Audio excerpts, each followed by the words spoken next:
बहन अंकिता भंडारी को जो निर्मल हत्या की गई और ऐसे अनगिनत घटनाएं हैं। आप मुझे साबित करके दिखा दीजिए, मैं करूं तो क्या करूं बताओ। संविधान ने हमें बांध रखा है, खून खोल रहा है। हम अपना अधिकार नहीं मांगे। जो 42 शहादतें हुई किस लिए हुई वो हम कहेंगे, जय पहाड़ी कहेंगे हम, जय पहाड़ हम कहेंगे। मैं 7 दिन नहीं, मैं 70 दिन यहाँ भूखा बैठ सकता हूँ। माफिया हूँ मैं, कोई शराब तस्कर हूँ क्या, मैं कोई रेपिस्ट हूँ? जेल ले जाना, जेल ले जाइए, फांसी डालना, फांसी देना। मुझे अपने पहाड़ के स्वाभिमान के लिए हथियार उठाना पड़ेगा, मैं उठाऊंगा। पर नहीं बैठना था, संविधान ने हमको बांध रखा है। नहीं तो हमारा काम धरने पे बैठने का नहीं है, लड़ने का है, हथियार चलाने का है। परंतु हम अभी अपने संविधान के भीतर है, हमने अपने दुश्मनों से नहीं लड़ना है। इसलिए मुझे मजबूरन संविधान का आदर करने के लिए इस धरने पे बैठना पड़ा।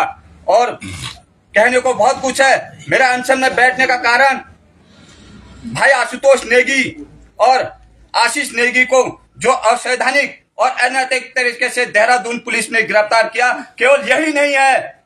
मेरा बैठने का कारण जो मास्टर दिनेश चंद्र जी के ऊपर झूठे आरोप किए गए, बहन अंकिता भंडारी को जो निर्मल हत्या की गई और रेणुका बिष्ट जो विधायक है सबूत मिटाए गए, और हाल ही में हमारे एक पूर्व सैनिक को इसी केस में उसको मारा गया, और उससे पूर्व बाहर से आके लोगों ने देहरादून में पूर्व सैनिक के लड़के की हत्या की। और ऐसे अनगिनत घटनाएं हैं जो मेरा यहाँ धरने पर बैठने का कारण है।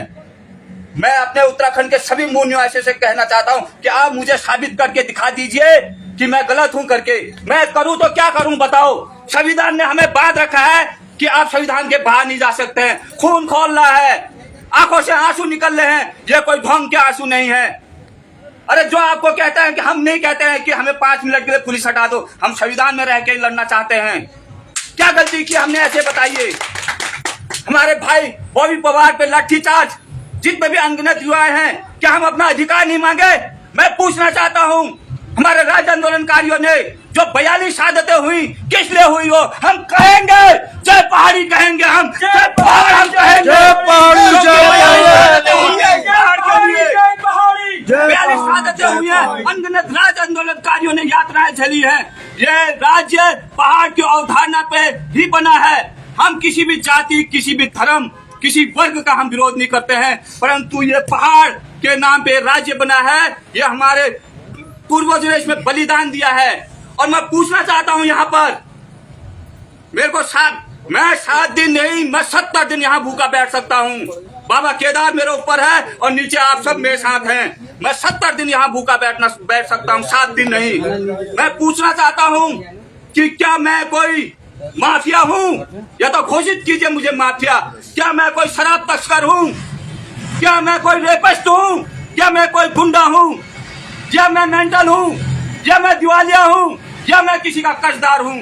मैं पूछना चाहता हूँ पूरे उत्तराखंड के विधायकों से, पूरे मुख्यमंत्री से, पूरे उत्तराखंड के मूल निवासियों से, अगर मैं इसमें से कुछ हूँ तो मुझे घोषित कीजिए। आदरणीय मुख्यमंत्री महोदय जी और उनके साथ पूरी टीम मेरी कुल देवी गेवाड़ घाटी की मां अग्नेरी की पूजा करने आए थे 4 तारीख को, और मात्र यहाँ से 500 मीटर की दूरी पर उतरे थे। क्या उन्हें पता नहीं था कि एक सैनिक छोड़िए आप, एक मूल नागरिक यहाँ 7 दिन से भूखा बैठा है? क्या उन्होंने एक बार आके ये नहीं कहना चाहिए था कि मेरे मूल नागरिक, मेरे प्रदेश के वासी, आप क्यों बैठे हैं यहाँ पर? अरे मैं गलत था तो कम से कम मेरे को ये तो बोल दे कि तुम गलत बैठे हो।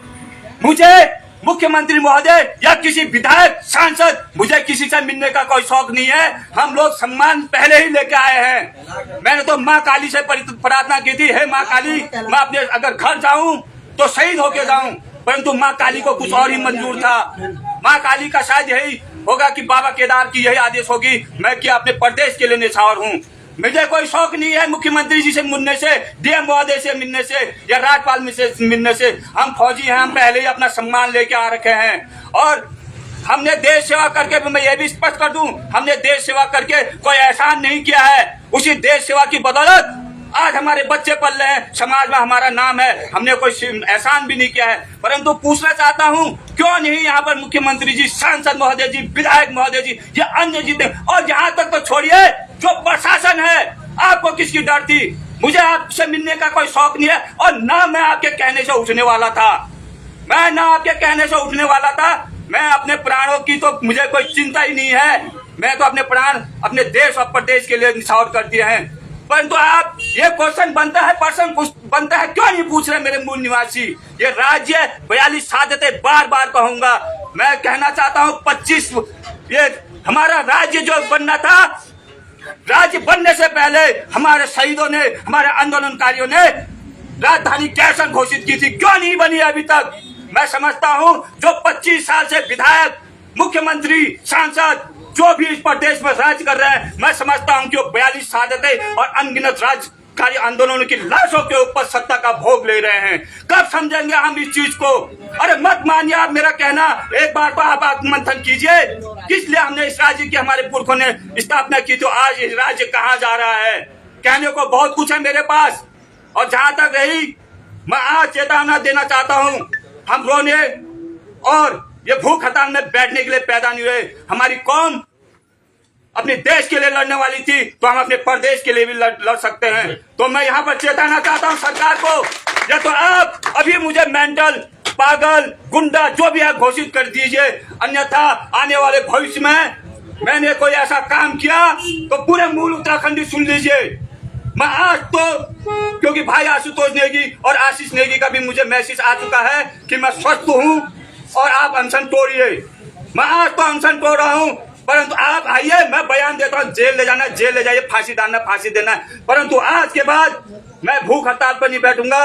और कोई ऐसी बात हुई, अगर कोई ऐसी बात हुई, अगर हमारे जमीन को जगाया गया, तो मुझे संविधान से बाहर जाने के लिए मजबूर न मत करना, और उसका जवाबदार होगा पूरा शासन प्रशासन, और मैं उसका जवाब पूरा अपना उत्तराखंड के मूल निवासियों को भी मानूंगा, क्योंकि आप जग नहीं रहे हैं, आप बिक रहे हैं एक छोटी सी लालच के लिए। आप अपनी माताओं का सम्मान नहीं कर रहे हैं, आप अपनी बहनों का सम्मान नहीं कर रहे हैं। आप देखिए पहाड़ के गांव खाली हो रहे हैं। कहने को बहुत कुछ है, लेकिन चेताना चाहता हूँ, आज के बाद अगर जैसे मैडम जी ने कहा था, अगर हमें अपने स्वाभिमान के लिए हथियार भी उठाना पड़ेगा, उठाएंगे, उठाऊंगा, मैं उठाऊंगा। अगर मुझे अपने पहाड़ के स्वाभिमान के लिए हथियार उठाना पड़ेगा, मैं उठाऊंगा।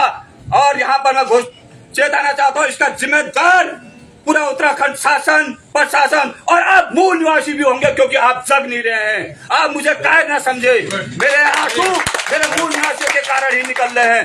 मैं कहने को बहुत कुछ है, मैं अधिक कुछ नहीं कहूंगा, लेकिन अब जो भी होगा उसका जवाबदार उत्तराखंड सरकार, शासन प्रशासन और पूरे मूल निवासी होंगे। और एक अपील और करता हूँ, अगर आप अपने को मूल निवासी समझते हैं तो पहाड़ की आवाज बनने के लिए 8 तारीख को देहरादून